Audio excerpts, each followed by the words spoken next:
friends and enemies. This is CBP number 190. We've been at this for 190 weeks, straight weeks. That's wild. It's been a while. Yeah, it's second week in a row without Joey. Because why? Joey is not here because I didn't announce it last week's show, but I will have to this time. He and his wife are now the proud father of a little baby girl. Everything seems to be going well.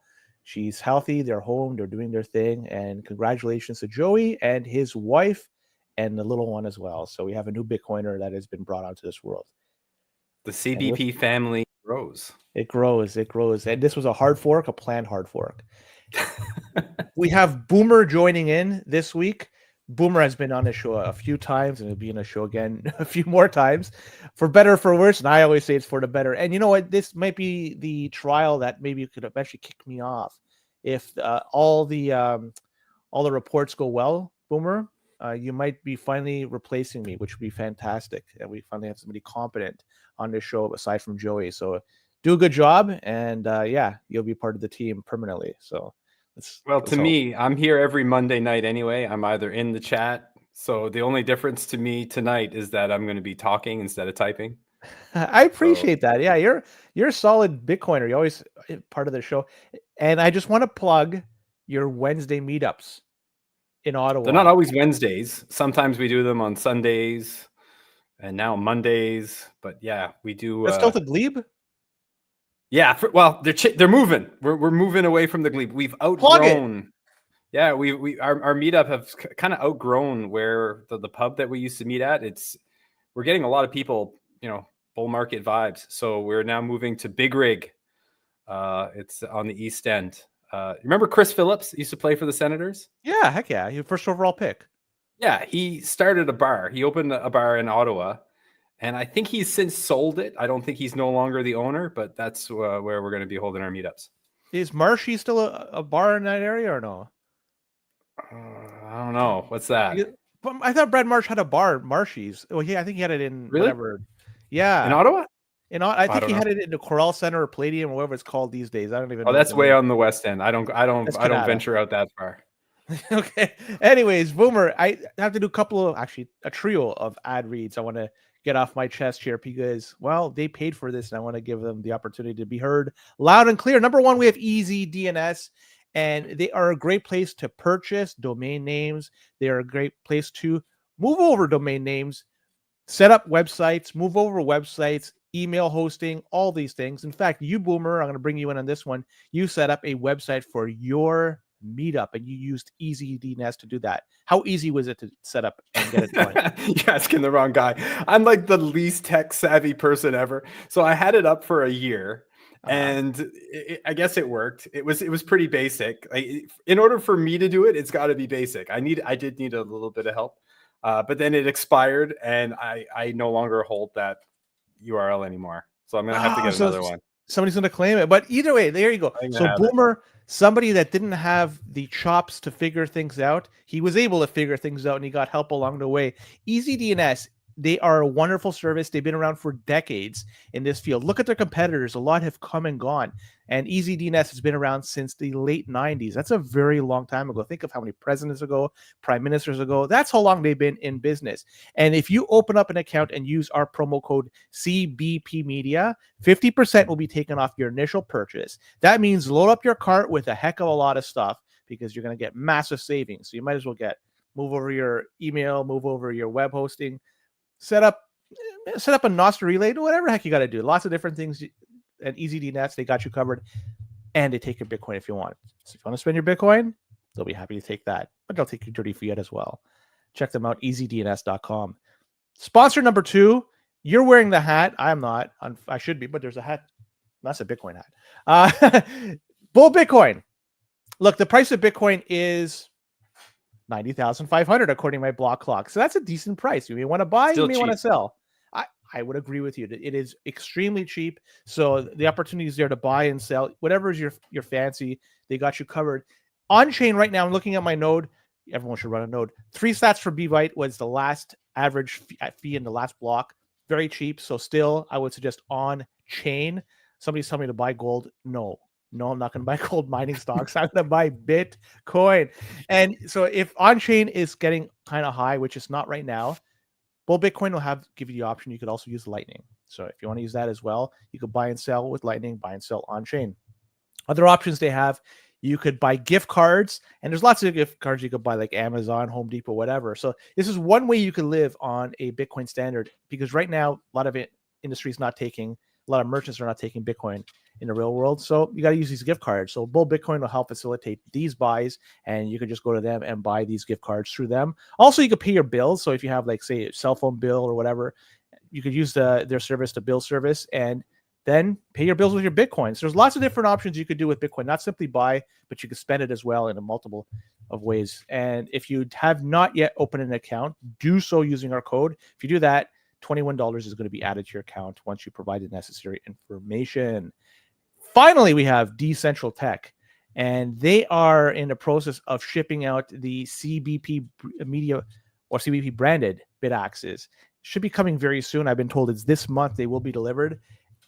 Look, if you want to do anything with home mining, if you want to do a hardcore setup, very loud, they'll give you something. They'll sell you something. So you get like a hardcore S21 or S19. Or if you want to get something a little bit quieter, you get something that just plugs into your 110 volt. And, you could just do one of these things that won't piss off your significant other or your kids or whomever. So if you want to do some big setup, small setup, tiny setup, medium-sized setup, anything, they got you covered. So check them out, Decentral Tech. They are Canadian, so if you're in Canada looking to get any sort of Bitcoin mining solution set up, they're the people you want to talk to. And that's it. You guys have the best. You guys have great sponsors, and they're not just great Bitcoin companies. They're also run by a bunch of great guys. They are. And I just want to say, like, I was talking, we had another block that was mined, 4 sats per view by just looking at my node. Still cheap, people. Hopefully you are consolidating your UTXOs, right? If you haven't been doing it, you're going to be kicking yourself in the very near future. But I've consolidated mine. If you need help, let me know. I just want to do a couple of quick things. I want to check some things off my box here, Boomer. Number one, I had a meetup with a whole bunch of hard assets individuals this past weekend. And I don't want to name names because I don't want to dox them. But these people, they understand hard assets and they understand Bitcoin. There's going to be a flood of money coming into Bitcoin soon. Not because of just these folks here, but I'm just talking in general. But these people are also, they see things and they are going to be actioning hopefully soon. And man, I'm just, the energy is high, Boomer. You experience this all the time with your meetups, right? Like, yeah, when you leave, like, aren't you like, we're going to win or we already won? That's definitely. It's not just my meetups. I'm the host of the Ottawa meetups, but also the meetups in Montreal. So talking about Decentral Tech and Bull Bitcoin, they're co-hosts of the regular Montreal monthly meetup. So I think their next one is the 6th of December in Montreal. So if you're around Montreal, either send me a message and I'll tell you where it's at, or find it on meetup.com. Is Bull part of that as well? Are they associated somehow? Yeah. Because that's their stomping grounds, right? Yeah, they're hosting it. Same with Panties for Bitcoin. So Panties for Bitcoin, Decentral Tech, Bull Bitcoin, Coin Beast. There's a lot of Montreal have some real Bitcoiners over there that have been in the game for a long time, and they do a great job hosting people. And one smart fella says the term I was looking for is fired up. Yeah, that's another one. Absolutely. Every time I walk away from this, the energy is just bursting. It's incredible. Now, I also want to just do one thing. I'm having some difficulties getting the boosts. I could get 2 of them that were sent in. I appreciate everybody that sent in boosts, but for whatever reason, I can't get them all.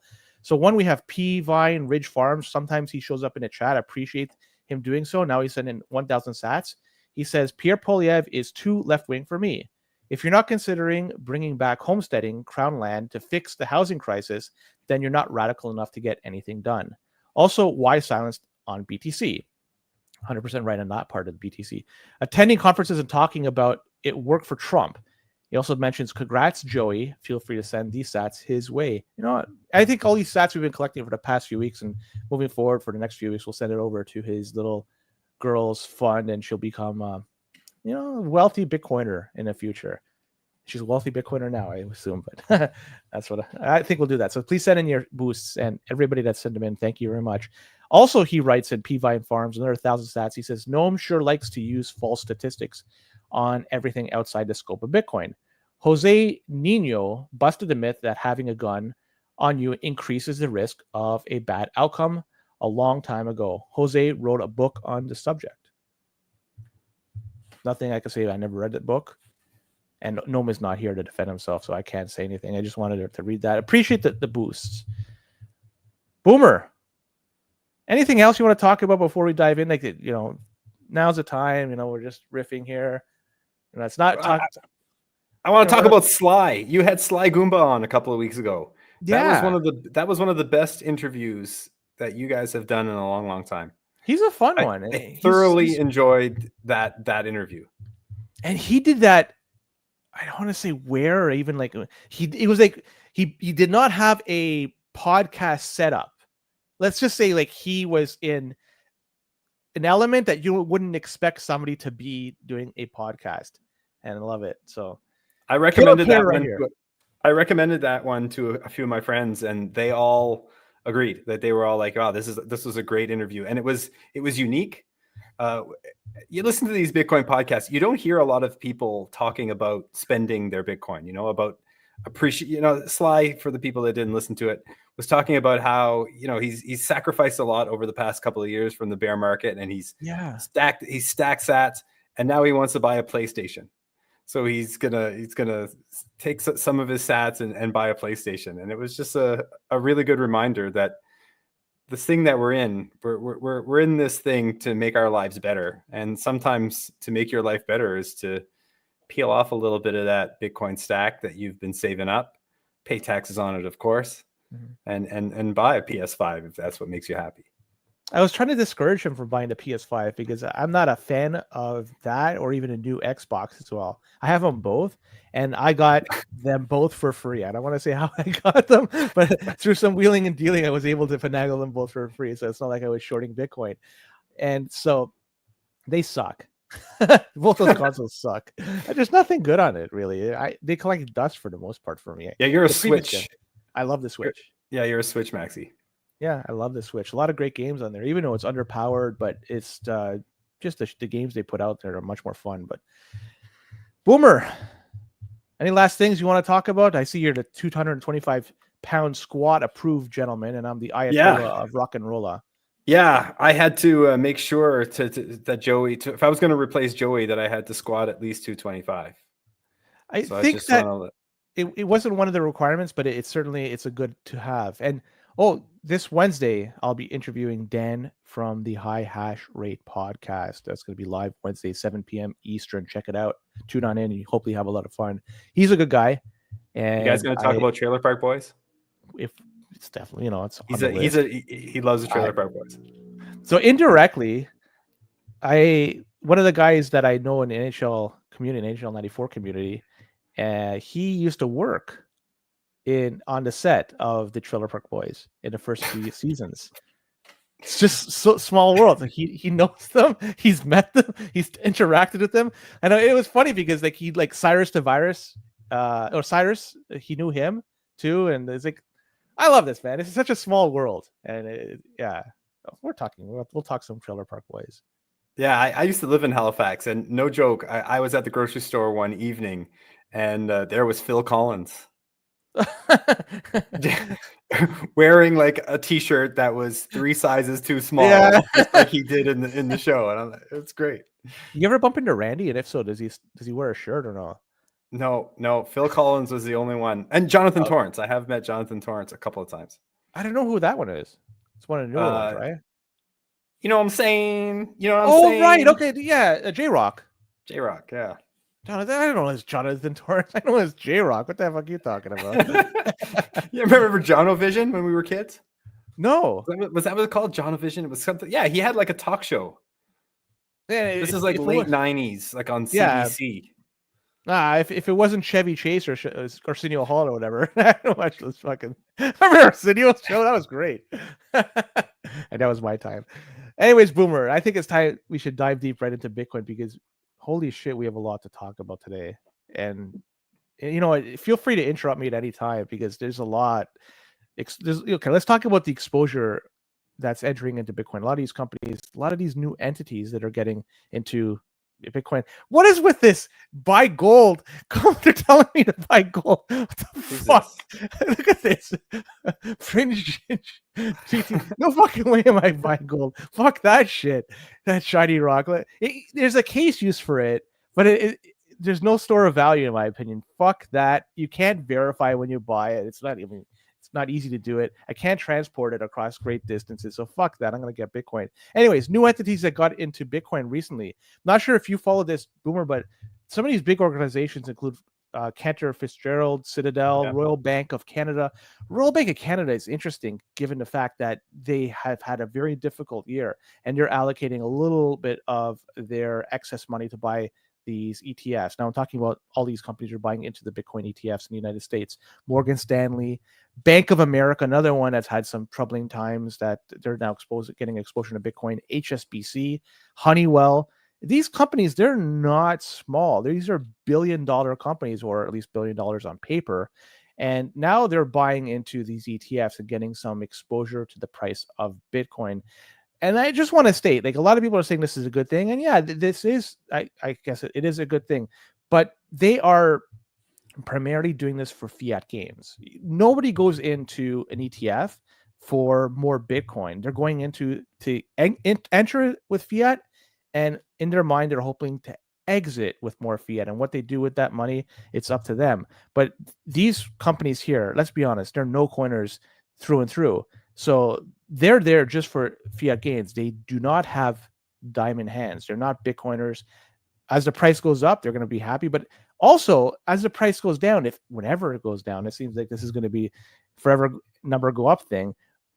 They're not going to keep their ETFs. They're going to sell, right? They're going to look at these and maybe make a gain, or if they're losing or whatever.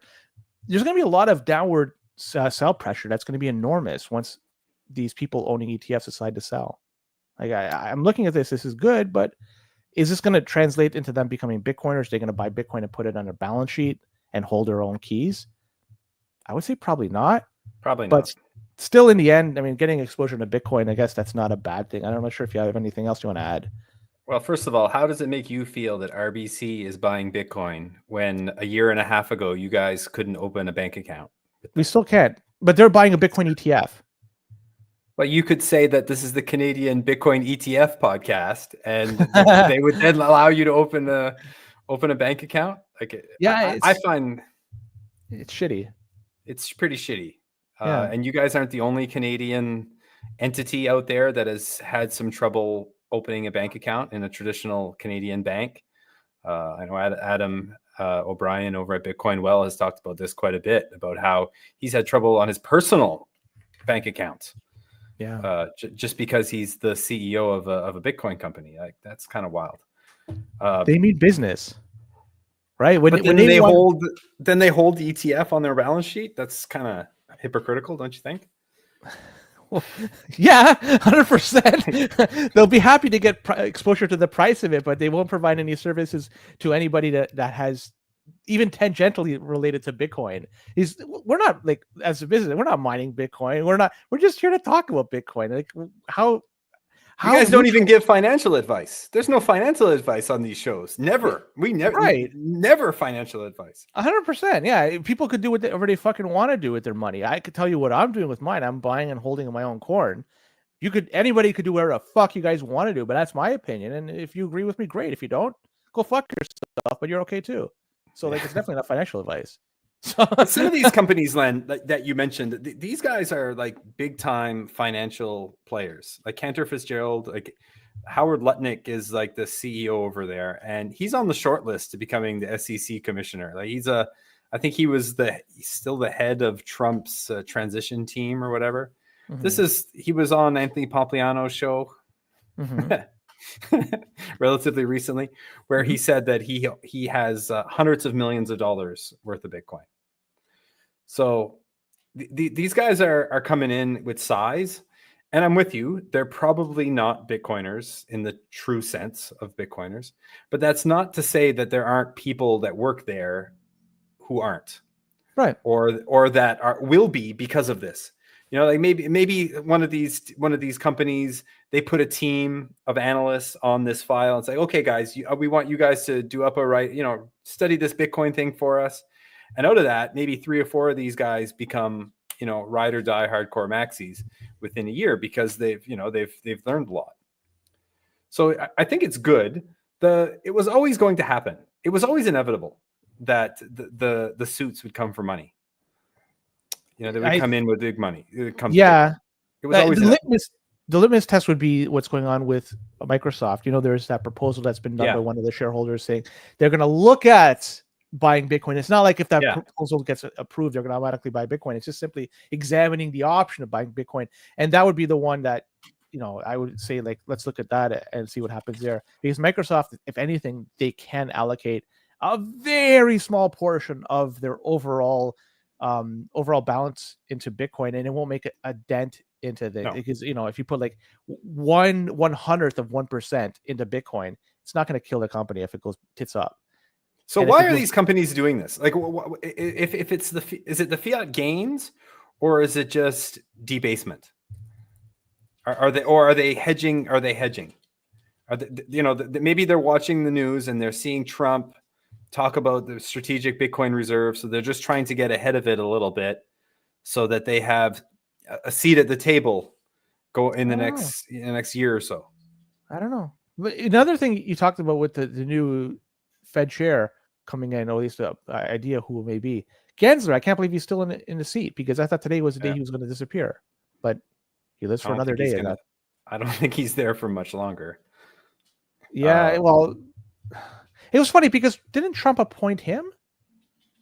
I believe so, yeah. Was it Trump or was it Biden? I'm going to say it was Trump. I say Trump. I think so too.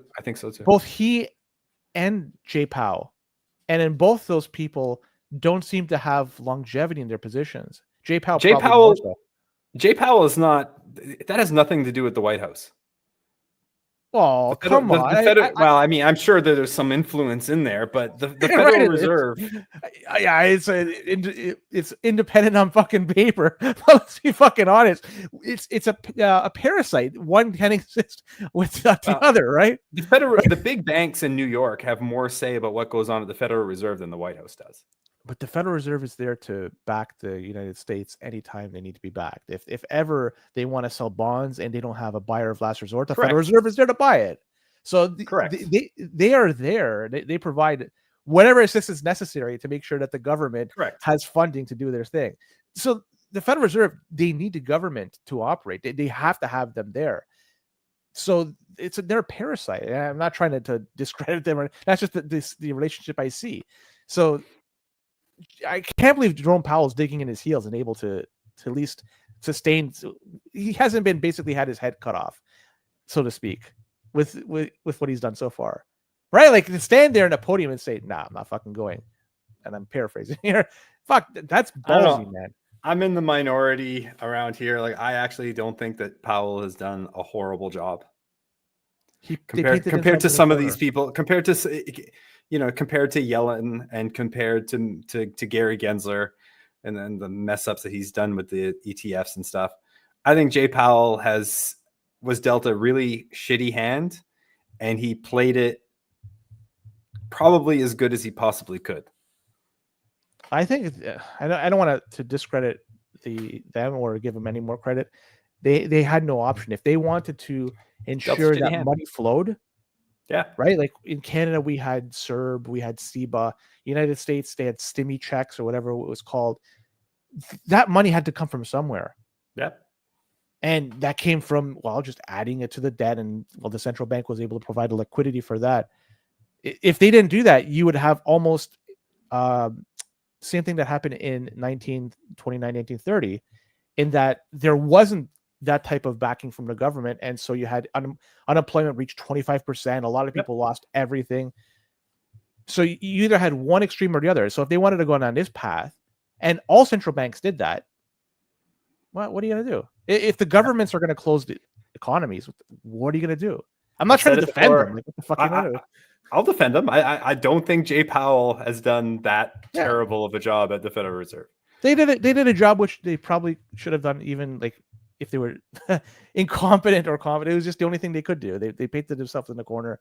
This was the only position they had, really. But I don't know. Let's talk about. Oh, sorry. No, I was just going to say, like, what other companies? Cantor Fitzgerald, Honeywell. Oh my God, no. RBC.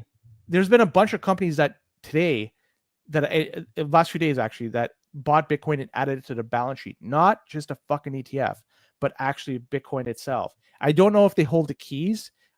Everything I've read from all these news companies, all these companies, I don't know how they're doing, if they're using custodial services or not. Either way, this is a step in the right direction.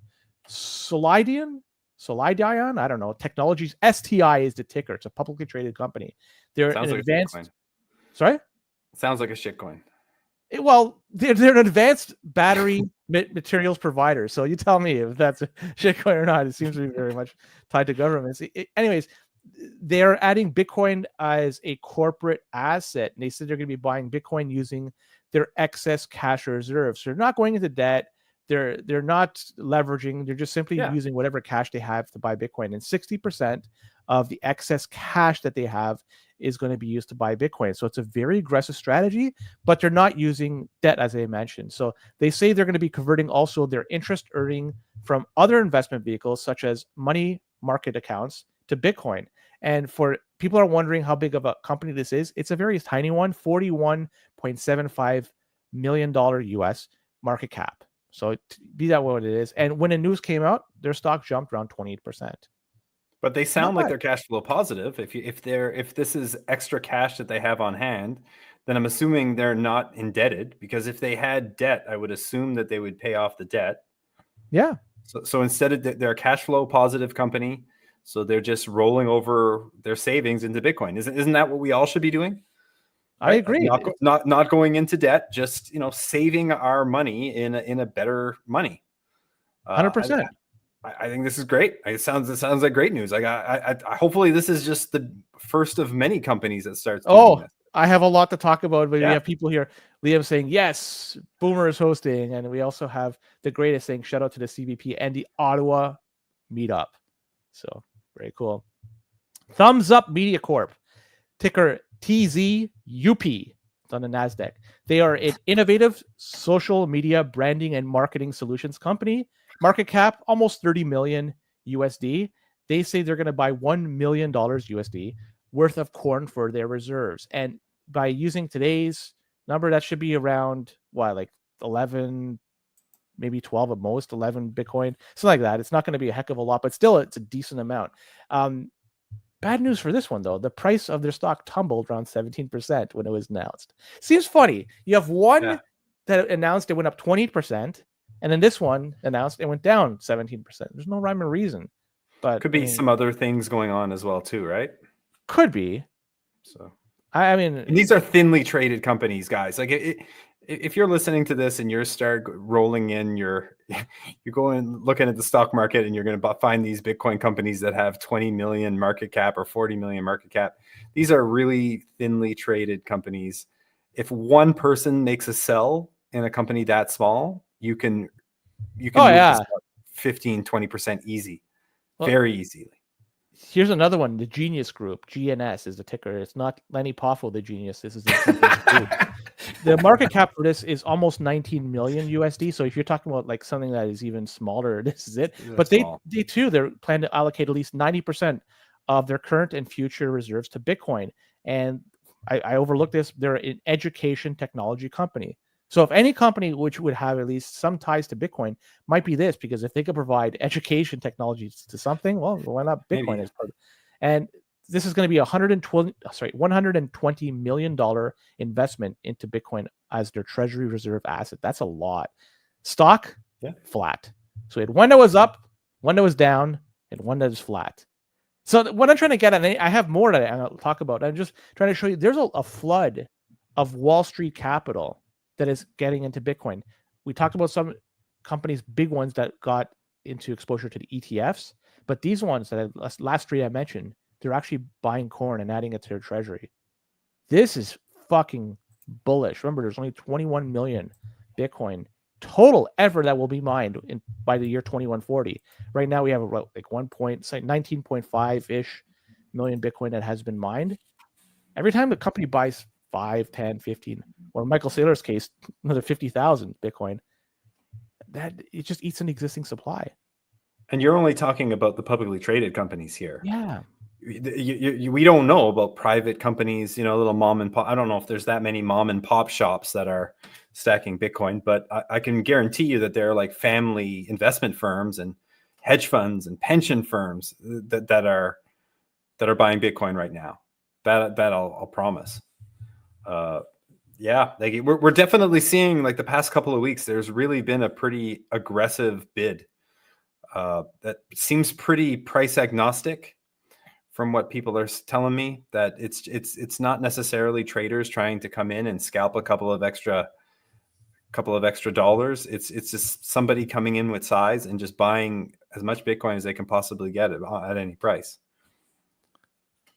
The Canadian Brian Porter. We need to get one. When we're going to get that, we need to push harder at the provincial level. He's talking about Dennis Porter, but do you want to? Do we even need such a thing here? Because I think really, the people that are in power understand Bitcoin, and the ones that understand it, they're no coiners. They're not going to do anything for the right. I'm not. What are they going to do? Add it to their provincial treasury? Start mining Bitcoin with excess electricity? None of this is probably going to happen. The political climate, I don't think, it's not conducive to that, unfortunately. Respectfully disagree. I think it is happening. I don't think it's okay. I don't think there's buying going on right now within the Canadian government, but I do think conversations are being had a little bit. I have met people in my travels the past year or so that I know are trying. Okay, that's fair. Well, so I know of one individual at Hydro-Quebec who's a really smart guy, and he's talking to people. So it's happening there. As far as federally, I think, like you said, I think that the political climate right now in Canada is a little tense. And I don't think, to say the least. Mike, big breaking. We got to do a Canadian version of breaking. I don't know what it would be, but it's got to be. Was there news? Whatever. No, he's just saying because if it's a Porter thing, he's associated with. Oh yeah, yeah. No, it's happening. There are people in government who understand Bitcoin to some extent. There really are. And they're everywhere. They're everywhere. So we just need to keep at it. We need to keep having these podcasts, keep having meetups, keep going to conferences, and eventually it's going to happen. So Liam's saying he knows for a fact it's happening in the Conservative Party of Canada. Yeah. Interesting. I wish I could get some more information. I don't want to pick just in case, but maybe something will be announced sometime in the future. We'll see. And I've heard some anecdotal stories. It's nothing I know personally, but okay. I know that there have been people that have talked to the Premier of Alberta about Bitcoin, and she seems to get it pretty well. Yeah, she's the only one I think that truly does. Of all the premiers, I think she's the one that's the most receptive to Bitcoin. I think probably. Either way, I want to talk about some other companies too. Semler Scientific. Yep. Talked about them before. They're raising $21.5 million, or they've raised it, and they purchased another 215 Bitcoin. They now hold them a little bit over 1,200 Bitcoin. So there you go, another company that purchased more Bitcoin, and it's just chewing away at the existing supply that's going to be available for everybody else. And again, these are not, they're buying the ETF, they're actually buying Bitcoin. Yeah. So they are holding it, and I doubt they're going to be trading this. So if the number goes up, they probably will continually hold it. I suspect maybe they'll borrow against it. This is something that's an asset they have, and as the price continues to go up, we hope, then they could borrow against their existing Bitcoin if they have to raise capital moving forward. So it's not like there's going to be a supply that they'll sell it in the future and be added to the existing pool. I think this is Bitcoin that's going to be, for the most part, locked up, which is a good thing. And global care, there's the Cosmos Health. Have you heard about this company? They're a global care group, global healthcare group. They also added Bitcoin to their treasury. It's another one. That's why I'm just trying to say, this past few days, and some of this is just so recent, I didn't get enough information. These are all publicly traded companies. Yeah. And they're buying Bitcoin. And as you mentioned, this is the publicly traded ones we're hearing about because they have to report this quarterly. It's fucked up, man. Like this is it. Like Well, this is number go up technology, right? Like, is this what this is? Is this the? And I'm sure it is for many of them. For many of these companies, they see Bitcoin as this high performing asset. Maybe they're looking at MicroStrategy stock over the past year, and they're trying to emulate that a little bit. I think there's probably some of that. But like we're at that stage of the cycle, right? Like, isn't this is like a year two of the bull market? Like it's 2025. If we repeat the market cycle as the previous ones, don't know if we will or not, but we're at the end of the second green year, and the third green year is the big one.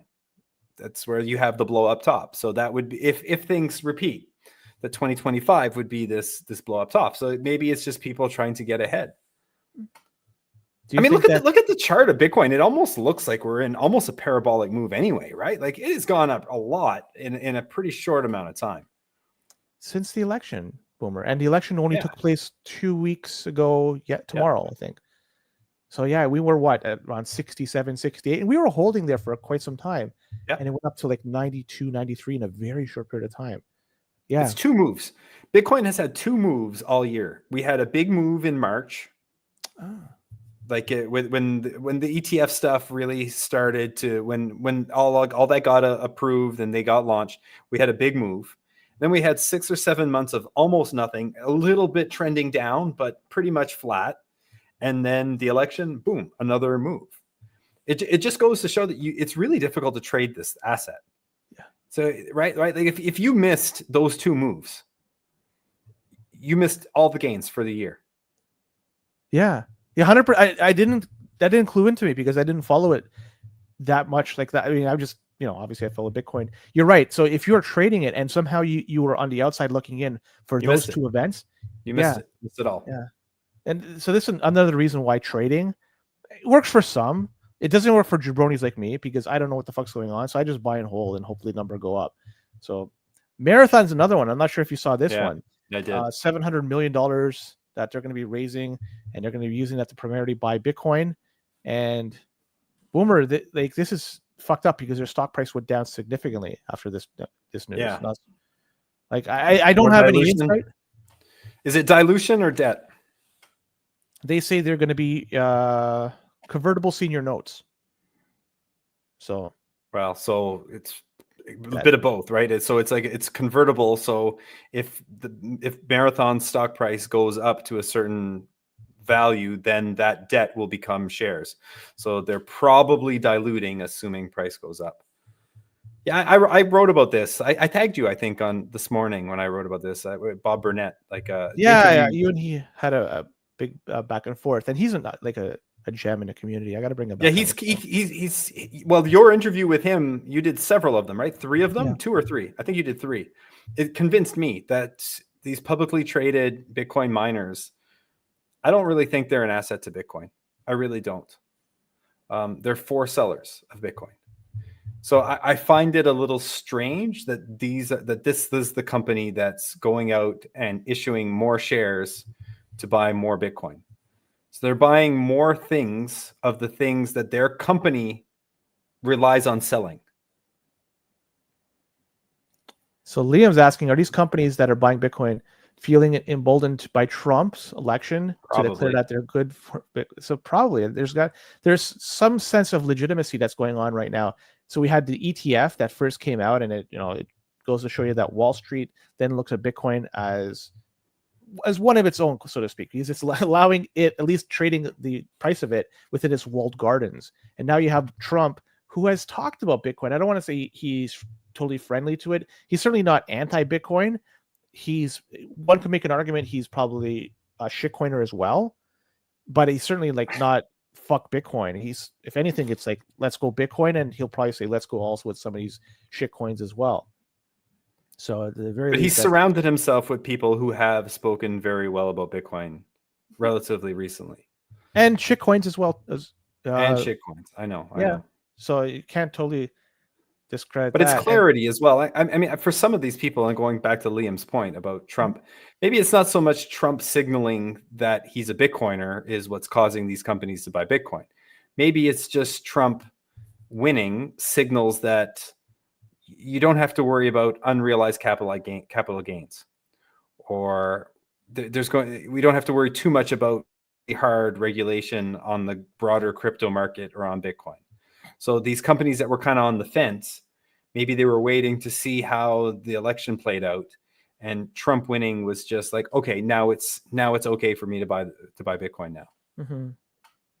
I just want us to give you one piece of information, Boomer, just in case my connection kicks out for whatever reason. I come back in like 10, 15 seconds. So if I just disappear or go freeze up for whatever reason, just sit tight, talk, and continue on the show by yourself. I'll be there momentarily, just in case. I don't want to say that, I didn't screw you over, throw you to the wolves. It's just my connection sometimes just goes wonky. Anyways, one last story that's along these lines. The Teachers Insurance and Annuity Association of America, TIAA, they have announced that, or it's been exposed that they have bought almost $52,000 worth of the Fidelity Bitcoin ETF.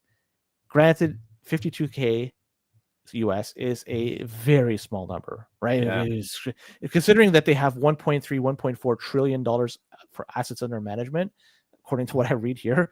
That's very, very small. But pensions by nature are going to be conservative because they don't want to expose their clientele to any fluctuations, especially downward fluctuations, because pensioners don't have an opportunity to recoup their losses.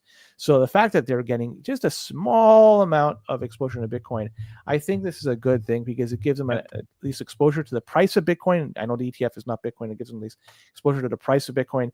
And if anything, I would say this is a step in the right direction. The only way this cannot be a step in the right direction if we're talking about maybe a Quebec pension fund buying into FTX. But that's just either way. This news is bullish. It's FTS or Celsius? I thought it was FTX. I thought it might have been FTX and Celsius. Oh, what a fucking joke if they did that, eh? Yeah, what a fucking joke. So yeah, well, they deserve to get wrecked if that's the case. They could have simply bought corn and just still have it, and it would have been up, 3x or 2x from when they bought it a long time ago. Come on, man! Like, get some better advice. Learn and hold your own keys. By the way, that's another one. Hold your own keys. Everybody hold your own keys. Yeah, 100%. Going back to these pension funds, that's a minuscule allocation, but it is a start. And if that allocation runs up, maybe it's like 0.001% of their total allocation. But after 6 months or a year, it's up to 0.09% of their total allocation. They're going to see that green on the, those numbers in green, and they're going to be like, oh, what was this? And that might cause them to take a closer look at it, allocate a little bit more. Do you think, Len, that and I agree with you what you said about the pensions, about the pensions have to be conservative, and pensioners are the last person you want to screw over. They're the last people you want to rug, are the people that have been paying into the pension for their entire careers. So I'm with you. Mm-hmm. What do you think, though, about fiduciary duty to these pension managers have? That if they don't invest in Bitcoin and Bitcoin goes crazy and all their corporate bonds and all their government bonds that these pensions hold, if they tank, heads are going to roll.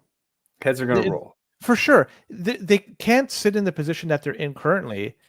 If that plays out the way you described it, they're going to have to answer some tough questions as to why it is that there was this asset sitting there right under their nose that they could have purchased, even in small quantities, and didn't do so, and relied heavily on bonds, treasuries. They may be mandated to buy a certain amount of bonds and treasuries. I'm not sure, depending how the structure is set up. But they have some leeway in what else they could buy. They might be buying Apple stock. They might be buying gold.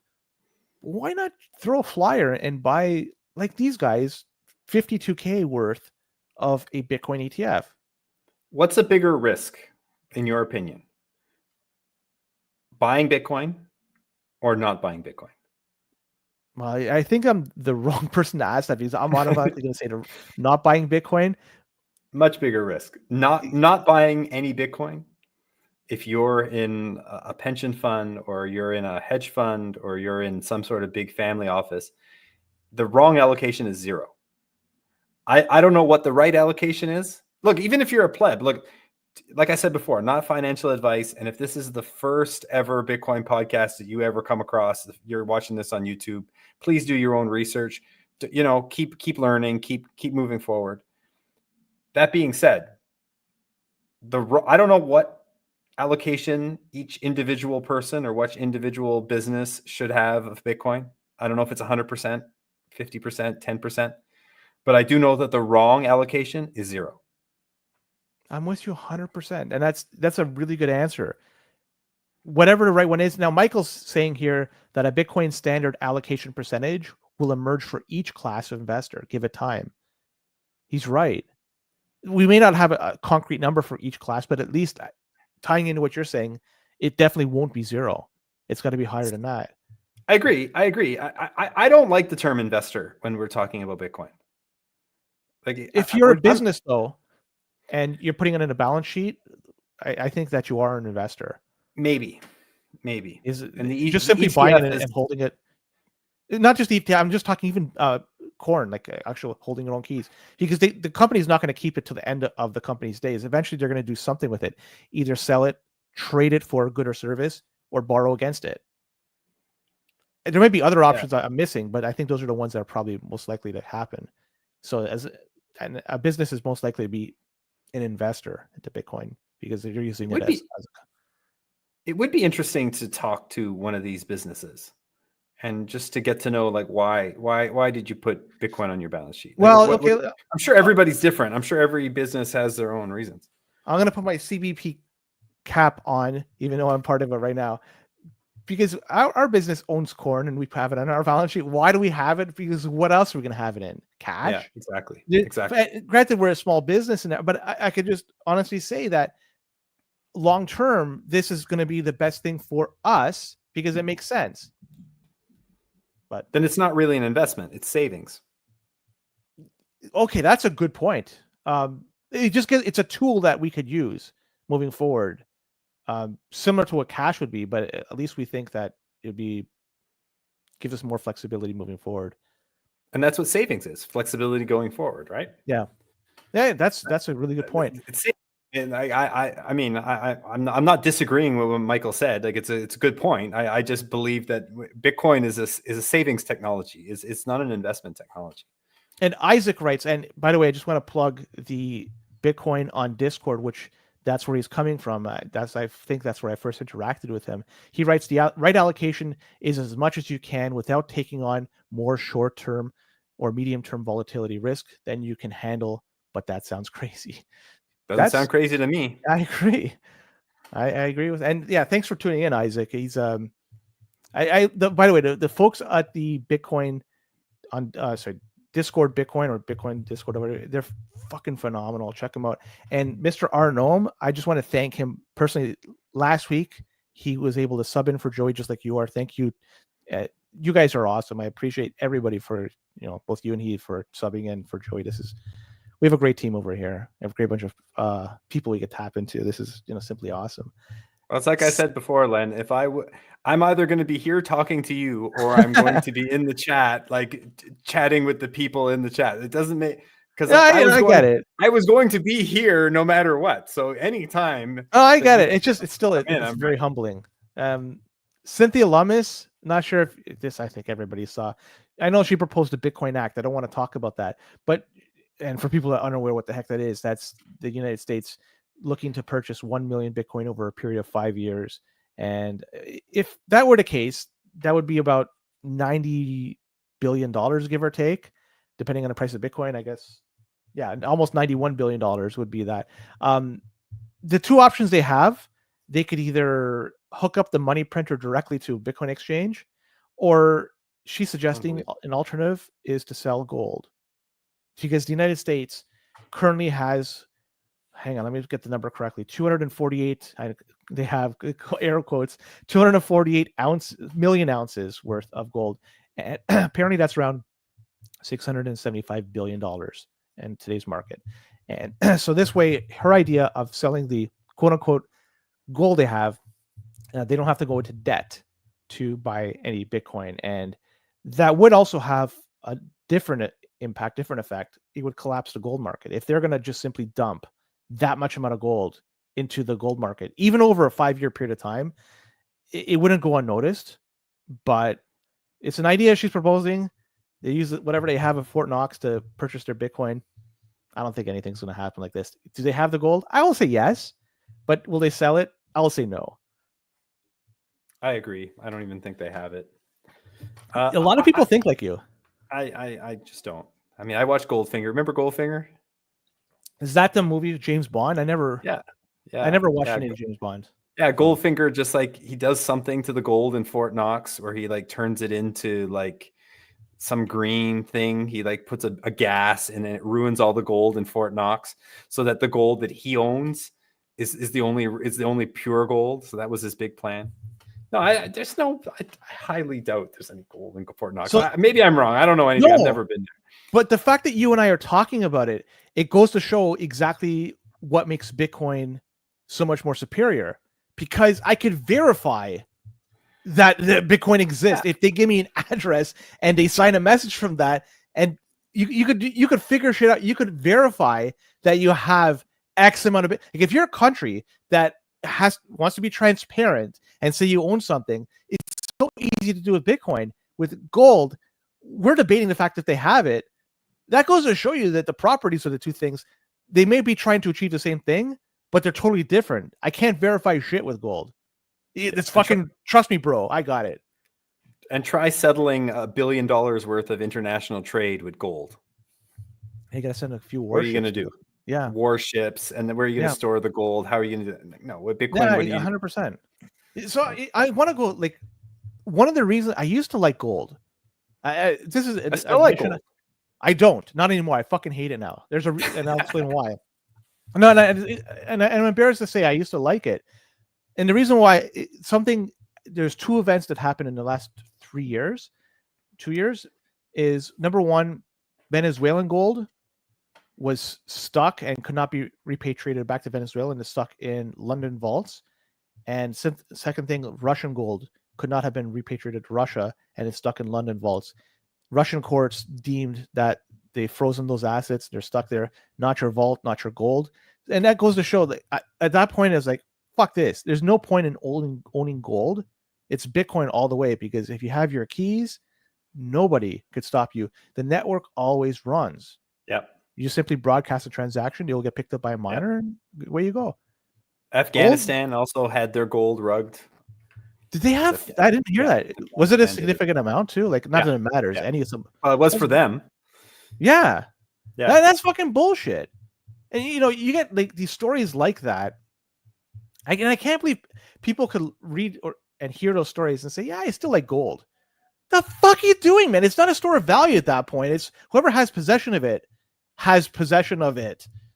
It's not yours anymore. It's like putting your money in the bank. The bank fucking then was a fractional reserve that shit away. Fuck that.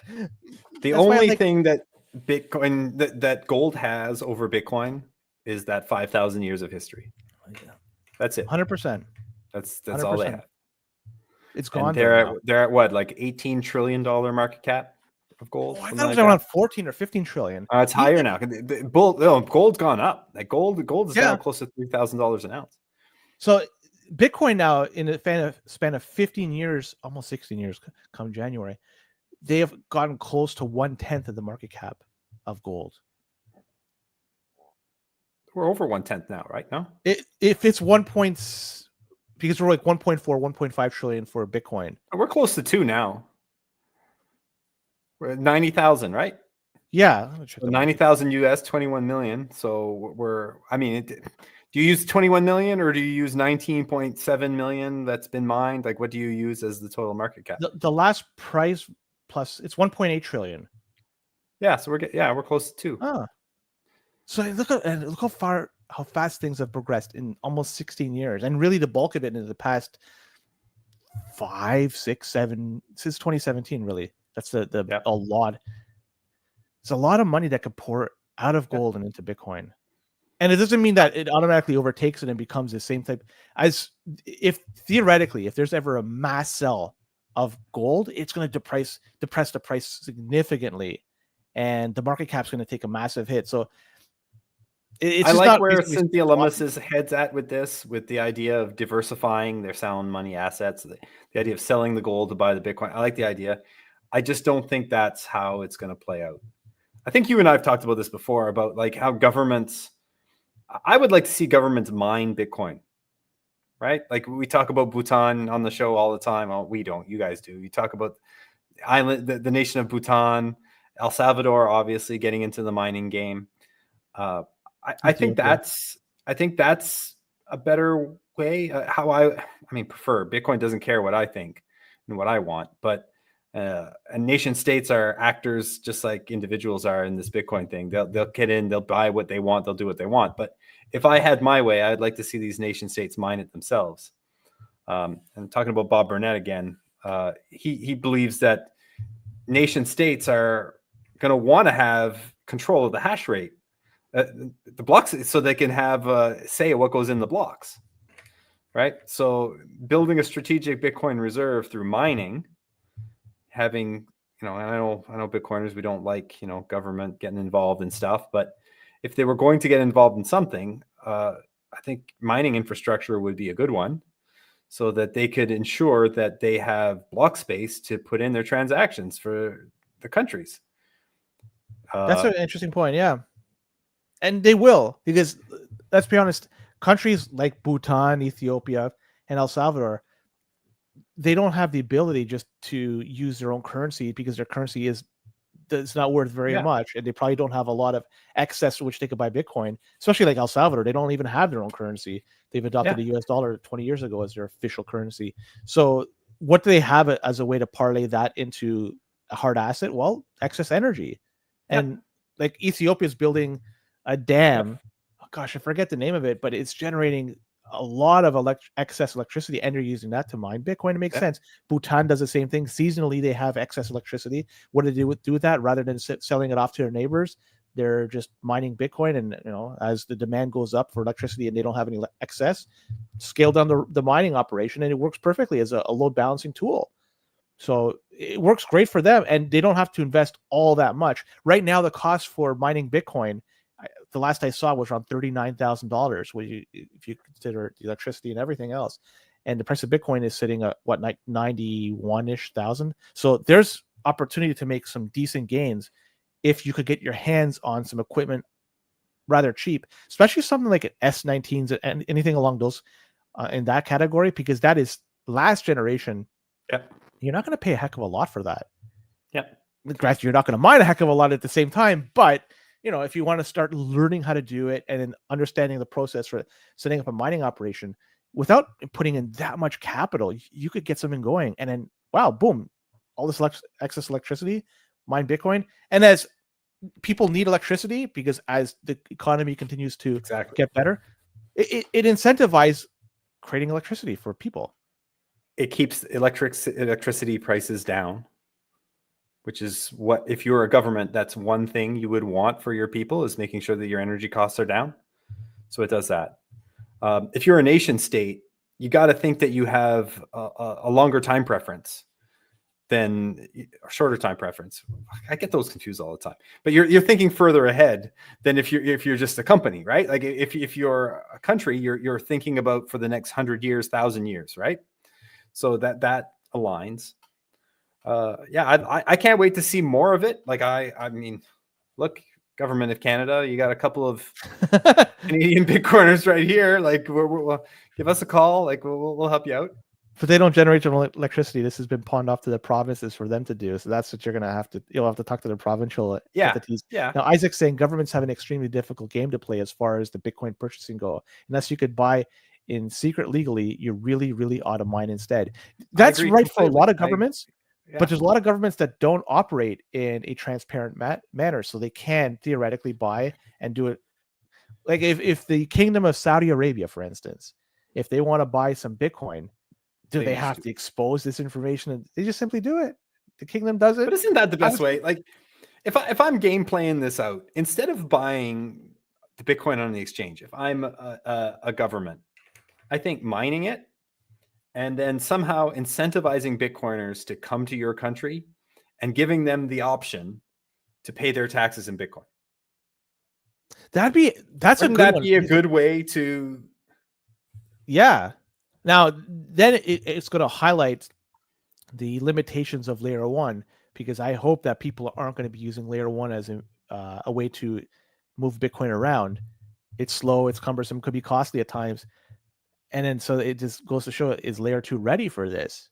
Is Lightning ready for small everyday purchases? A lot of people say yes, but even with that, there are limitations too. It doesn't scale to all 8 billion people in this world.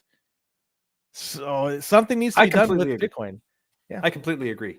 Like, do you want to be competing if you're doing a DCA every week, every month, every day, whatever you do, however you decide to stack sats, you're competing against your own government who's also buying and stacking sats. I can't stop anybody from doing it. Right. Obviously, Bitcoin doesn't care. Bitcoin doesn't care. Capitalist market. Capitalist market.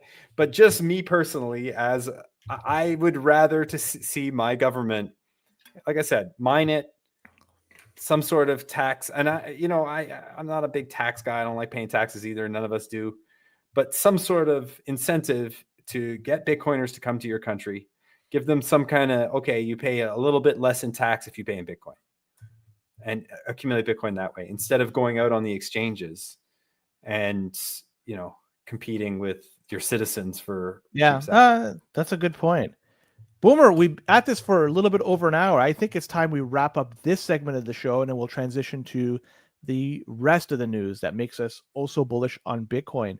So I'm not sure if you have any parting words you want to say right now, but you don't do anything, Boomer. And anybody listening and watching, stay tuned. We're not cutting this off, but the audio will cut off shortly. So don't be a cuck. Don't be a cuck. Yeah. And with that, take care. We'll be back at this shortly.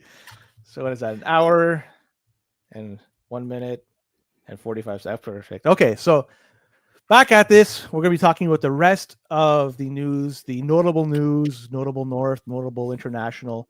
And these are stories that make us so very bullish. Boomer, appreciate you coming on and continuing on with this. Without you, I'd be doing this alone. It would be a heck of a show. Not really. It'd be a piece of shit, actually. So with you, it's actually a heck of a show. No, I miss those old. Remember a year ago, maybe 2 years ago now, you used to do those shows about the equities. Yeah. Those were great. Ran out of time for that, and wow, whatever. So you did them like those were by yourself, and they were great. Like, they were short, like 15-minute shows. I could do something for 13, 15, 7, something like that. But yeah, anything beyond 20 minutes, I can't shift it. He's the man. He's the guy that could just. But I suspect it's heavily edited too. I don't think he's rambling for an hour and a half, and it's not unedited. That's a special skill. Yeah, to be able to talk to yourself for an hour or two. I could just imagine all the spit coming out of his mouth as he's talking, because he's just so animated and so passionate. His screen is just fucking full of saliva. You're talking about Peter Schiff, right? Yeah, fucking guy. Did I ever tell you that that's kind of how I got into Bitcoin, was Peter Schiff? Tell me the story. I think you told me. I was a listener of his podcast for years. Like, I like those old guys. Like a friend of the show, Mike Campbell. Yeah. Like I've been listening to Mike Campbell for 15 years. Peter Schiff probably around the same amount of time, and just like his constant, sound money, Federal Reserve is a fraud, all that stuff. That was really what kind of led me on the path of, learning a lot about gold, and then ultimately the Bitcoin. Yeah. Well, we're happy to have you part of the Bitcoin camp as a result. Thank you, Peter, for sending Boomer in the right direction. Boomer, Pentagon, you heard about this story, right? How they suck at doing audits. And for people who aren't aware, the Pentagon, they have about an $800 billion budget annually. And, well, they get audited also on an annual basis because, let's be honest, they get allocated this money. They're not going to do it without any oversight and looking at what's going on in the granular details of how they're spending the money. But some of the money that they have been spending has been unaccounted for in a recent audit. And as for, there's, it's not 800 billion that's lost, it's a portion of that. So just that's some of that money. So they do say that with these audits, this is the 7th audit in a row that it's failed. And they say with this last one, they're making some progress and things are getting better. And they say that they're going to come to a point by 2028 that they'll have a clean audit sheet. 2028. So they're saying that they're going to fail again for the next 3 more audits before they finally get to right. They're setting us up for failure. It's almost like listening to a budgetary projection when you hear like a provincial government, whatever, say, "Oh, we're gonna reach, we're gonna balance the books by like 2029 or something," and then in the meantime, some black swan event comes on, and they just 2039. We meant, by the way, like these guys are setting us up. Like they're saying, okay, we're gonna fuck up the next 3 or 4 audits, but we'll get it right by then. And by that time, you have the Ukrainian Z guy have this mega yacht, and he's fucking enjoying life in the meantime. And it's like stories like this, like it makes me so fucking bullish on Bitcoin because again, it's not just transparent. You can't fucking debase this shit the same way you can US dollar. The most surprising thing about that is that 8 audits ago they actually passed. So if they failed, it was the last one.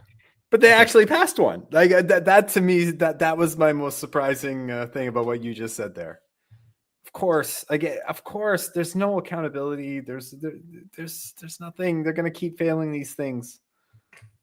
I don't think that 2017 was the last time they passed it. I think that they have never passed an audit period. From what that makes more sense. That's even worse. That when they started doing these audits, and I can't believe they started doing this only in 2017 was when they started doing this thing. They failed every single one. You know, I'm not going to say that there's money laundering going on here or something, but this was one of the biggest line items for the United States government for years. Yeah. And Number 3, when you give them, they're not giving them a blank check, but they probably ask, we need this amount of money. Okay, we'll allocate that amount of money to you, or let's talk about it. We'll try to find a happy medium. It's not like a small chunk of change. Like we're talking hundreds of billions of dollars of today's money. Every year, the United States military is the envy of the world in terms of its strength and ability to react and to exert its force on anybody else. And it's done so because of all the money that's been poured into it over the years, the R&D, the recruitment, all that fucking shit. And now they can't fucking figure out how they're spending the money.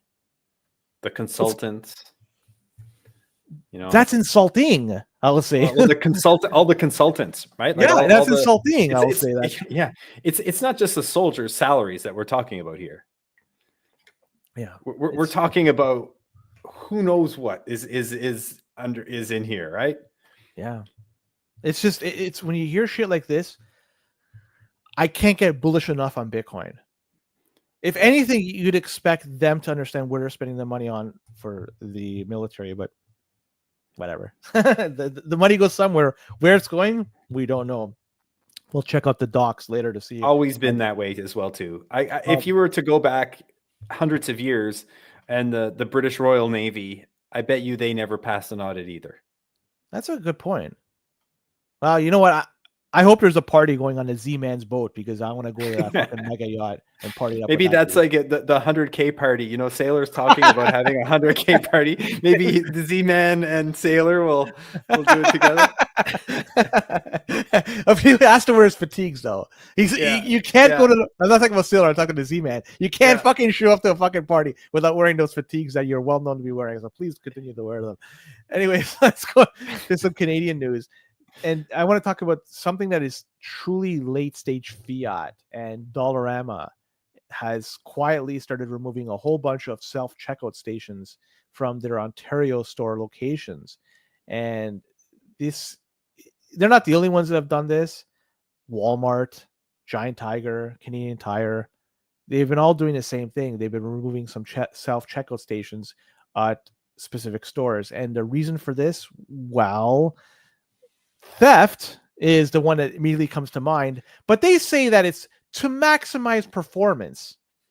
That's what they say. Whatever. I think the reality is it's some fuckers out there, they're stealing shit and they're ruining it for everybody because self-checkout can be a quicker hope, like the process can be better than using the regular checkout because it's depending on how competent you are with the self-checkout, and they're taking that shit away and now they're just late stage fiat, you know what I mean? Like fucking these fucking thieves, they fucking ruin it for everyone. I've seen it before. Like I've been at the grocery store where I've seen people like do the self-checkout thing, and when it comes to the time to pay, they just grab their bag and walk away. That's fucking and the poor kid who's working there, you know, he's probably 17, 18 years old. What's he going to do?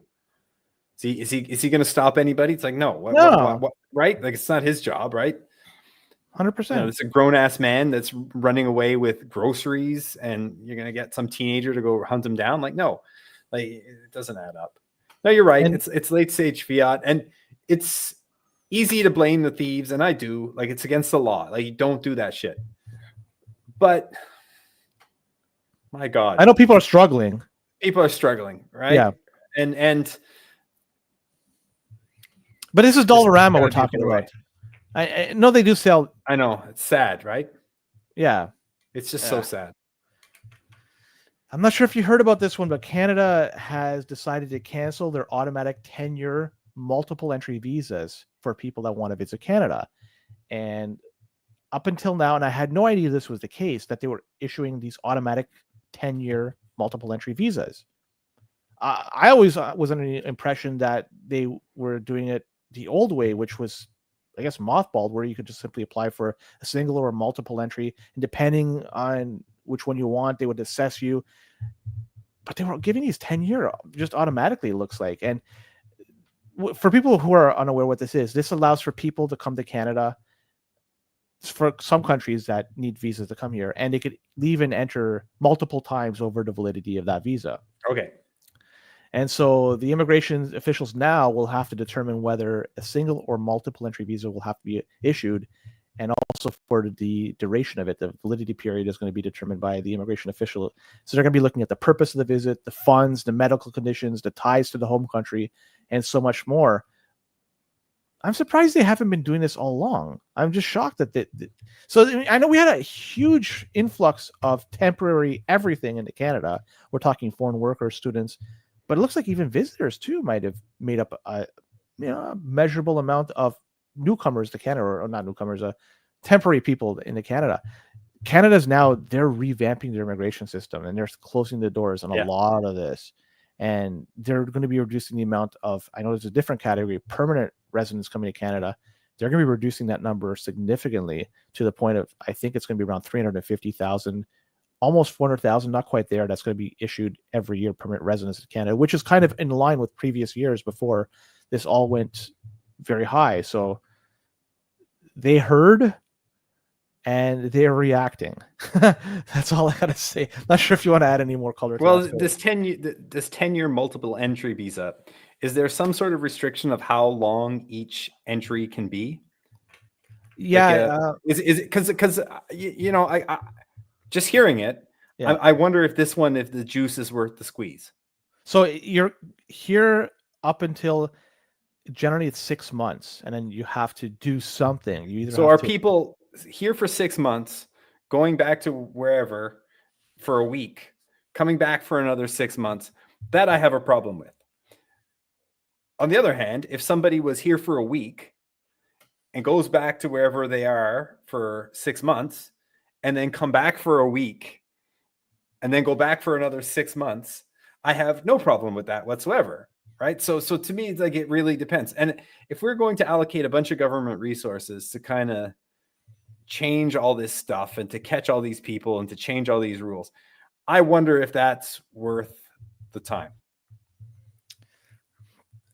If theoretically, if they have, I'm going to use somebody from India as an example, and if they have a multiple entry visa to Canada, and they somehow got one to the United States, I would imagine it would be challenging to do if you have zero ties to the United States. But to say they have a family there, child or whatever, and they have a visa to the United States, theoretically they could come here to Canada for 5 months and change, enter the United States for some time, then come back to Canada and just keep repeating the process back and forth. And then legally they have status here, and you're able to stay, and they're not overstaying their welcome whatsoever legally. So they can do this. I just had no idea they were automatically giving these 10-year ones, and that I just found that to be like interesting more than anything. But like, I just want to go back. They have heard. Justin Trudeau was on Twitter saying that they've heard all these complaints. There are people that are, I forget the exact wording he said, and I don't want to put word in his mouth, but they're trying to revamp the system to try to make it better in the future and try to ensure that there's less people playing the system, so to speak. There's so many things, so many issues with the immigration system in this country. And there seems to be such a public outcry now for change that I'm concerned that it's just going to be a clusterfuck and that nothing is going to actually get fixed and things might actually get worse. I'm concerned. Okay. So obviously they're closing the doors or reducing a lot of people coming under certain categories. Yeah. There's the one thing that's happening right now. There's an influx of people that are making claims for asylum in Canada. Yeah. That whoever gives them this type of information, that you should do it, because last I heard, oh gosh, I'm trying to find. I think I had notes on this. Oh yeah, here it is. The processing backlog right now for the refugee system is around 260,000 cases. To date, well, up until September, 135,000 people claimed for asylum in Canada. So if you look at the backlog, do you know how many cases somebody can get through in a month? Like very little. How often are we? It's small. If you look at small. 10 years ago, the number of asylum claims in a year was around 15,000 or so. Now we're going to be close to 200,000 claims this year, and next year is going to be a lot as well. So they don't have the resources to process them quickly. And even if they were to allocate resources there, it would take a long time to figure things out. When somebody makes a claim for asylum, it's not like, oh, we could do this quickly. What is the claim? And then they have to investigate if there's validity to it, because then they have to do whatever investigation they could back in the country which they came from to ensure that their claim is legitimate or not. That takes time, effort, money, resources, all that shit. Nothing is quick. Manpower. Yeah. But so what I'm trying to get at too is the people that made the claim for asylum here, a lot of them were students or temporary foreign workers or whatever. They're not most likely refugees. They're probably economic refugees. They're not legitimate refugees. So once their case is heard and then denied, and then they're asked to go back and eventually forced to go back if that's the course of action, they're not going to be, the country, their home nation, is not going to welcome them with open arms, because they turned their back to that country saying we're refugees. When they have to go get any sort of services from that country, do you think that the person going to be processing whatever applications is going to move it along quickly? Fuck no. These guys are going to go to the back of the fucking... No. These guys are going to have to live the rest of their lives with that stigma attached to them, and the government's going to apply that fucking thing. And they're going to have a tough time moving. They've been given shitty fucking advice. I agree with that. They've been given shitty fucking advice. I'll 1,000% agree with that. But think about it. If you, Len, you declared asylum somewhere, let's in England, you went to England, asylum. Canada is prejudiced against NHL 94 players, and you're afraid. Whatever. I know where you're going, but keep in mind, then you decide to come back. Do you think anybody would care? Not in Canada, but Canada, you can't grease palms to get shit done. The level of corruption over here is significantly less than other parts of the world, where if you want to pay a police officer to beat somebody, you can do that. Here, there's no way you could do that. I mean, maybe you can. Maybe have my head in my ass. But the reality, it's not the same as other parts of the world. So if you're living in that type of environment and you turn your back on them and then you try to get some help from them moving forward, they're going to say, fuck you, man. Maybe. And it depends where. Maybe. It depends what country you're talking about. But I honestly think a lot of these countries that people are coming from, there's not a whole lot of infrastructure in place to track these people. You know, they're gonna show up with a passport with we'll use India as an example. They'll show up with an Indian passport at the port in Delhi. They're gonna let them in, and they're in. They're never going to be tracked. I don't know. Some places I'm with you, and if there's certain the nephew of the president's whoever, right? If you're and you did that, then yeah, you might get into a little bit of trouble. If you're from a smaller country, then there's some political issue there, and maybe your family's kind of well known. Yeah, but I think by and large, I'll explain later on behind the scenes because there's more to this, I think. But let's move on. StatsCan has reported that 56% of criminal charges that were laid by Ontario police never made it to trial. That Shocking. Was from the year 2022-2023. So people that were charged that year, 2022-2023, charges, 56% of them never made it to trial. The charges were either stayed or withdrawn. What the fuck does stayed mean? Well, it's when the judge or crown decides that it would be bad for the justice system for the case to continue. You're triggering me a little bit, Len. I've gotten 2 speeding tickets in the past month. Two of them. And I have a car that barely goes the speed limit. So to me, to get to be able to accelerate to a point where I'm able to get a speeding ticket, I'm actually achieving something. No, it is triggering. Like why are they putting speed cameras all over the place and I got to pay $115 fine when people are out there stealing cars and they're getting off? Yeah. Like that. And we know the answer why. We know the answer. So because I have money. Well, I think not that I have a lot, but it's overloaded for certain things, and they just want to, they'd rather brush it under the system. It's trending in the wrong direction. Yes, Isaac's saying it's revenue generation. Yeah. Yes. It's trending in the wrong direction. And like when you hear stuff like this, do you feel safer now than you did years ago? And I would argue no. Definitely not. Right. Like people that are on bail or they were charged with something, they're out in the fucking streets, they're doing they're there and they're out in the public and they could continue doing harm to other individuals. Right? Like I hear stories. I agree. In San Salvador, when I talk to people that visit that city, they say that it's safer there now to walk the streets day and night than it is Toronto. And Toronto has a reputation of being very safe. And comparatively, it is a very safe city. But San Salvador, where it came from to where it is now, incredible how quickly things have changed. And by using that same metric, incredibly how things have changed here in certain cities in Canada. And it's unfortunately going the wrong way. And it's going the wrong way very quickly. Yeah.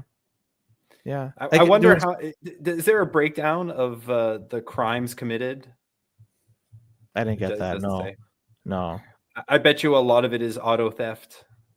I bet you that's a pretty big part of it. These crimes where there's no perceived victim, like if you can make an insurance claim on your car, then there's kind of like this, okay, well, there's no real victim. It's bullshit. I don't believe that, but I do believe there's a lot of that going on. For sure. And it's not the cops' fault. It's not the cops' fault. Like that's why I have a dash cam. Good for I have one. My car's old as shit, but I never know when somebody's going to do some insurance dash fraud. Cam, Faraday bag. You never know. Well, the dash cam makes sense. If you're driving about and somebody does anything and it's going to be your word versus that person. Video evidence basically throws all that out the window. It's indisputable at that point. And if somebody says, fuck you, it doesn't matter what you say. This is it. And then if you're in the right, you're in the right. If you're in the wrong, you're in the wrong. And I've been driving for 30 years. I'm always in the right. It's sad to see how far Canada has fallen with this type of stuff. Well, here's another one. There was a shootout in Toronto. Not sure if you saw it. I did see this. Is a Toronto recording studio. 23 people arrested from this. 16 guns taken. Over 100 shots fired. This was Remembrance Day at 11:20 p.m. It wasn't the morning. And the police got tipped off on it because somebody posted on TikTok or Instagram or something of people dancing with their guns and shit. And did you see that one of the people arrested was a 16-year-old youth male from Brampton? and he is the suspect for a homicide of Matthew Burgart back in April of this year. He suspected he was involved with the murder of this dude, and this 16-year-old dude was charged with second-degree murder. He was out in the streets firing guns, 100 shots. And he was one of the people. Toronto's a fucking zoo at some in some areas. I wouldn't remember a couple of years ago, Florida man was like a meme. You know, what is the that? Crazy Florida man? It's just like the craziest shit you could possibly think of. It's like, oh, it's got to be from Florida, because Florida is where the craziest shit. Well, now it's Brampton man. The craziest shit is always fucking Brampton now. Like, why? You're such a nice place. Well, we're closing the doors in Summit soon. We'll just leave it like that. This is an interesting one. The city of Toronto, they are now requiring people that own homes and they're renting them out. And if they are going to be renovating their house or their unit, they are now going to be forced to provide tenants with temporary housing or cover the costs. So if you own a place, renting it out, and you're going to do renovations and you're kicking the people out, well, you're going to be on the hook for providing them either temporary housing or covering the costs. That's for people in Toronto. And they have to apply for $700 per unit for a license. That's for proof of proposed construction or maintenance work. On top of all that, like, homes used to be an amazing, it still is to a degree, an amazing place to park your money, because they don't make them as fast as people are coming in. So demand goes up, and especially if it's in a area that it is desirable, price goes up even higher. But here you go, like it's a shitcoin, right? Like, it's truly a fucking shitcoin now. Yeah, especially rentals. Joey talks about it all the time, about how owning a home does a lot of things for a society. Like, if you're in a society with a bunch of people who own the place that they live, people are going to take better care of that neighborhood. There's going to be a lot fewer problems if everybody has a say in it. But now it's become so bloody expensive that people are forced to rent longer and longer and longer. And you guys talk about it all the time. Like, the block of voters who are renters is growing faster than the block of voters who are owners. So these politicians now are putting in things like this, right? Who put it. It's not good, guys. The scale will be tipped into the other direction, and they could easily outvote the homeowners. Now, there's a stat that came out today, and this is for the United States. I don't know what it is in Canada, but they say that the average home buyer in the United States is now 56 years old. Last year, 2023, was 49 years old. So it's gone up by 7 years in a 1 year period of time. And this is, of course, at an all-time high. And the reason for this is because the price of homes in the United States and just about everywhere in the world is so high comparative to what your wages are, that it's getting harder and harder to buy a home unless you have access to parents, family, or a home itself that you could draw upon as a way to. Yeah. So yeah, like, that's steady Bitcoin, guys. This is like definitely you're in the right place. If you're here on a Monday night, or you're listening to this on your way to work or whatever, a couple of days from now, keep going, keep listening, download some more, listen to some more. Store value in real estate, especially rentals. I would not do that if I were you. Not financial advice. Have you met this gentleman, the greatest? I don't know who it is. Like, probably Big Rig. Yeah, I got. Yeah, it's probably one of the guys from Ottawa. All right. Well, you know what? If next time you go, say hello to Boomer in person and mention your name as the greatest. Maybe you could then attach a name to it. I have a couple of ideas who it might be with a nickname like that. he at least thinks he's the greatest. Did you hear that Taylor Swift was in Toronto this past I did. Week? Probably still is. Yeah. I saw they shut down. Was which? I think it was the Gardner. Either one. It was a major road in Toronto So she could get from point A, I guess the airport, to point B, her hotel. And they had this motorcade blocking off the roads, the whole 9 yards. You know, it wasn't done in the middle of the night, like it's 3 o'clock in the morning where few people are driving. This was in the middle of fucking day. People are trying to get to and from work. This was done on purpose, Len. This was premeditated. It's fucking bullshit. And on top of that, the city of Toronto decided to move the homeless away from the area in which she was going to be. So it's so like similar to California, in which they fucking moved all the homeless when she came to like, if the homeless ain't good enough for her, it ain't good enough for us as well. That's I got nothing against Taylor Swift. A couple of her songs are catchy little, you know, they're cute. They're cute little songs.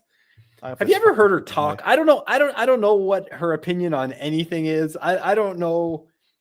I'm not a big social media guy. I'm not a big like celebrity follower and stuff like that. But she's been around for what, 10, 15 years now. It's been a while. I can't name a fucking song. I have no fucking I don't know anything about her other than she makes a couple of songs. And the idea that Toronto can be shut down for days because a singer is coming in. With respect, I don't think Toronto was shut down or even an area. I think that they just relocated the homeless from there. So they were able to strategically have the riffraff, the things you wouldn't want to showcase and put some, like the people that live here that pay bills for these people to do their job. They go to work, they pick up their kids, they go to the grocery store. They live and breathe. They are the fucking city. And they have to deal with the homeless on a daily basis. Now, if somebody comes in, a celebrity, I don't give a fuck who it is, and then you got to move this shit out because you have to have a better image, fuck that. It's got to be, if it's for everybody, it's for everybody. And how much money was spent and how much time was spent dealing this for Taylor Swift? And I got nothing against Taylor Swift, but and I do know that the city was kind of shut down a little bit because I talked to my buddy. Was it? I didn't know that. Yeah, he lives right downtown. Shout out Nick. He's not listening. He's a no coiner. I'm working on him. He's a good guy. He's just a no coiner. He lives right downtown, and he was telling me, yeah, the place is fucking batshit crazy because Taylor Swift is in town, and everything, it just like completely chaos downtown for Taylor Swift. The only thing I could relate it to, it was, I think 2010 or 2011, 2010, I think. They had the G7 or G8 meeting in Toronto. I'm not sure if you remember, the fake lake was done in Muskoka at that time. Yeah. And so they had it in Toronto. So they actually, they tear gas of Toronto. Sorry? The tear gas, right? Didn't they open fired on a bunch of protesters? Yeah. Tear gas. So the area in which they were holding these G7 or G8 meetings, whatever, it was a no-go zone. So if you worked in there, and I know people that did, you couldn't go to work that day. Like those days, they were forced to use up vacation time for that because they couldn't go in. So like it's almost along those lines. Now I get it. Those people, you know, I don't want to even put them at a higher level than Taylor Swift, but like, you know what I mean? Like, come on, Canada's so fucking big. Like, we can just do shit anywhere, not impact people. Like, nobody's better than anybody else. We're all the fucking same. But I guess bread we're not. And circus, Lan. It's bread and circus. That is exactly what it is. A good point. It's just bread and circus. And the worse things get in the economy, and you were talking before about, you know, homelessness, and we were joking, you know, about Brampton and stuff. As things get worse, they're going to shove this bread and circus down our throats harder and harder and harder to stop looking at the real problem. You know, and steady Bitcoin, guys. Did you see that the Santa Claus parade in Toronto? Yeah. They have to use a GoFundMe. So bread and circus is only to a point because even the ones running these events, they don't have the ability to fund them. So that's not the right kind of bread and circus, though. So think of the history, the longevity of the Toronto Santa Claus parade. And now they have to go out and solicit for funding through a GoFundMe campaign just to pay for this parade for this year. Like, that's fucking nuts. Like, man, oh man, like, it's they tax rainbow.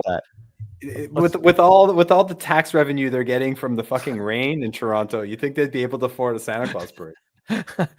Hasn't rained for a little bit. It's we got a little bit of drizzle, so maybe they're no.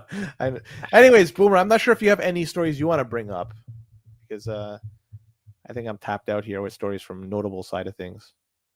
Nothing from Chicago today. Nothing from. I know you have a no pointer. New York. No, I'll leave this to you, man. This is your side. Do you want to talk about the New York, Chicago, or even a no coiner? Oh yeah. I did nominate a no coiner. Yeah, go ahead. Am I the only fan of the show that's a little bit upset that Bitcoiner of the week and no coiner of the week? Like, how long has it been? Like 6 months, 8 months, At 9 least, months? yeah. Should we reinstate that? Time. Yes, you should reinstate that. All right, we'll have to reinstate Bitcoiner of the that. week and no coiner of the week. I don't have a Bitcoiner of the week. I guess Joey's wife. Joey's wife is Bitcoiner of the week. Okay. Yeah. So Joey's wife is Bitcoiner of the week, and Joey, congratulations to Joey. Yes. And his wife. Bitcoiners of the week. Joey and his wife. No, and the little girl too. And the little girl. Yes. Yeah. Bitcoiners of the week right there. No coiner of the week. Scottie Pippen, who claimed this weekend while on a stage with Michael Saylor at the Cantor Fitzgerald kind of conference or whatever they had, that he met Satoshi Nakamoto in 1993, and he considers Satoshi a friend of his. What the fuck? Now, I don't know about you, Len, but I do remember what's really sad is that in 1993, Scottie Pippen was perhaps the best basketball player in the world, not named Michael Jordan. Okay. I can't argue that because I don't have enough data to... Okay. He might have been the second best player in the world at that time. Defensively, he's the best defender I've ever seen. I'm a basketball fan since I was a kid. Nobody was as good a defender as Scottie Pippen, in my opinion. Rodman was a little bit of a one-trick pony. Rodman was a great rebounder, like fantastic. Rodman was a savant rebounder, but Scottie Pippen could guard a point guard, or he could guard a center. Scottie Pippen was just like a jack of all trades on the defensive end. He was a very good offensive player, but he was like S-tier defender. I highly doubt that in 1993 he was hanging out with Satoshi. I don't know how Saylor didn't intervene. I know he gave him a look. Like, what the fuck is he talking about, look? But I'm surprised he didn't say something and just have him elaborate a little further on that. Like, if somebody comes out and says, yeah, I met Satoshi, it doesn't matter fucking year. I'm gonna fucking, like, okay, let's hear about it. Now, if you're gonna say it's before 2008, we're entering a territory where, it's bullshit, but now it's fucking bullshit, right? So I want to hear your story. Like, he had an opportunity to have him elaborate. He didn't. So, you know what, Michael Saylor, you fucked up. You dropped the ball. Maybe he was thinking too much about buying more Bitcoin, but say something next time, buddy. Say something. But these celebrities that are going to come in, I think we're going to see more and more of that. I mean, I know we're joking about Scottie Pippen right now, and there's going to be a lot more that are going to be popping up. Almost. You see, like, he was off by so Pippen was saying that he had Satoshi visit him in a dream. This was back in September. And he said that the price of Bitcoin on November something would be, and he gave a price. He was only off by a few days. So maybe I'm the shit. Maybe I'm the no corner of the week for not trying believing to say Scottie Pippen. Maybe Scottie Pippen is friends with Satoshi. Maybe, I don't know. But to visit in a dream, come on. Who knows? But like, I heard that. Like, I remember, reading the tweet. Like, fuck, that was close. Like, he was, in terms of like his prediction. Yeah. I'm not sure if you have any other like discussions, any other topics.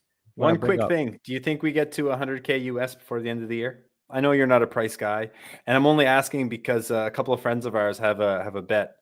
So Julian Figueroa and Brendan from Green Candles have a bet about 100K by the end of the year. I think it's pretty close to 50-50, right? I'm gonna say yeah. No, I'm gonna say it's like, yeah, we'll be above.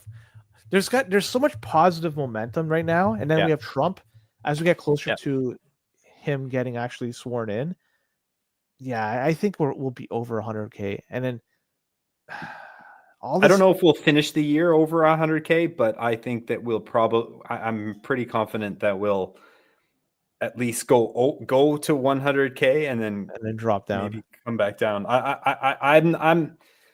We'll see. I'm not. I'm a little bit of a technical analysis guy. Like I like my charts, so I have a feeling that we might have a little bit of resistance at 100K, but I don't know. We'll have to consult Pippin's dreams. We'll have to ask Scottie Pippen. Yeah. All right, Boomer. Yeah. That's it. I appreciate you subbing in for Joey, and it's an hour. Thanks for having me. Thanks for having me. Yeah, brother. It's been great. Any last final words before we sign off? Study Bitcoin, guys. Study Bitcoin. Go to a local meetup if you have one in your town, and if there's not one in your town, start one. Make friends with Bitcoiners. Talk about Bitcoin with farmers. Just try to move this thing forward. Get people on board. We are winning. We are winning, Boomer. With that, take care and don't be a cock.